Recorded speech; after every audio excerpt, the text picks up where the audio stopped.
Hi, this is Malhotra. Hope you're having a great week. I'm actually away and I'm taking the opportunity to do this video to share why I get away from the busyness, the routine, and my work every couple of months and put myself in the midst of nature just for a few days. And I do this quite regularly. And one of the reasons why I do this is because it helps me unleash my creativity. Now, creativity is not something that should be the exclusive domain of authors and writers and actors.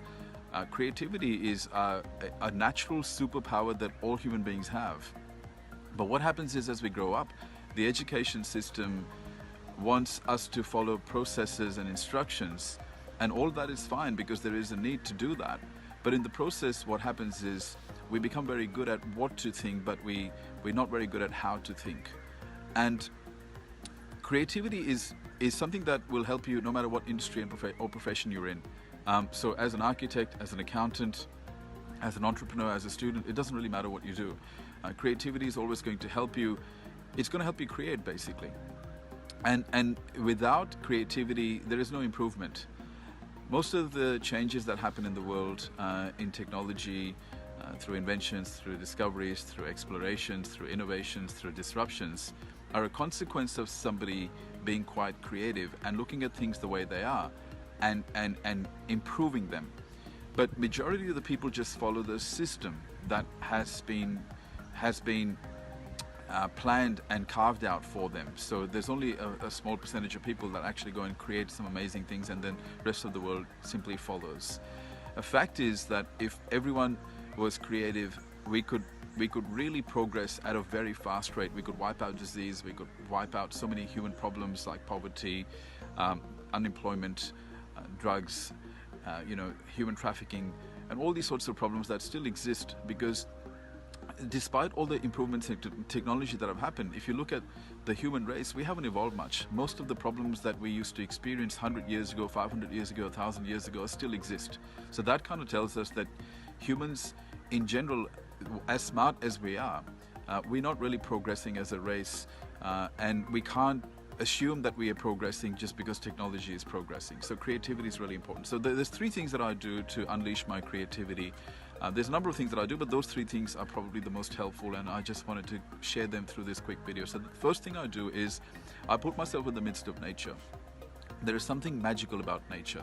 I find that when I spend time in silence, in solitude, in stillness, and I'm away from the normal routine and stimulations of the modern world, I am able to tap into my creativity.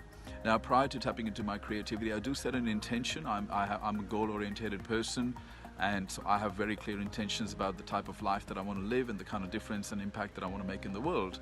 But once I have set the intention and I've set the goals, occasionally I need to pull back and then just allow those ideas to come to me. And I find that when I'm in the midst of nature, that does happen. So that's the first thing that I do. I put myself in the right environment. The second thing that I do is I start to do deep level dives into all everyday concepts. So most people, for example, if you say, if you ask them about what success means, they're not going to be able to tell you what success means. They're not going to be able to tell you what mindset means. They won't be able to tell you what wealth means. So these are the concepts that, of course, they're of interest to me.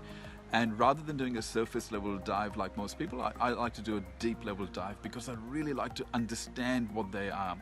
And when I practice what's called distinctions in thinking, rather than accepting something at a surface level, I go deep and I dissect all the pieces and I try to understand it. And that's why one of the reasons I get a lot of people saying that my content is thought-provoking is because I go quite deep with the concepts that I talk about. Or I present them from a unique perspective that, in a way that it hasn't been considered before. So that happens because I'm able to tap into my creativity. The second thing I do, just to summarize, is that I do deep level dive into everyday concepts that are of interest to me. The third thing that I do is I tap into my imagination. So for everything that I see around me, rather than just accepting it, I say, why can't it be a different way? Or instead of just saying why, I ask myself, why not? So that also allows me to see things from a different perspective. And If you look at the way things are in the world right now, whether it's your work processes or it's technology or the way things are done right now, you'll find that most of the things that are done right now are going to be probably obsolete in the next 10 years.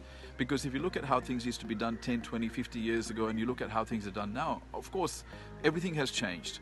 So that's going to continue to happen.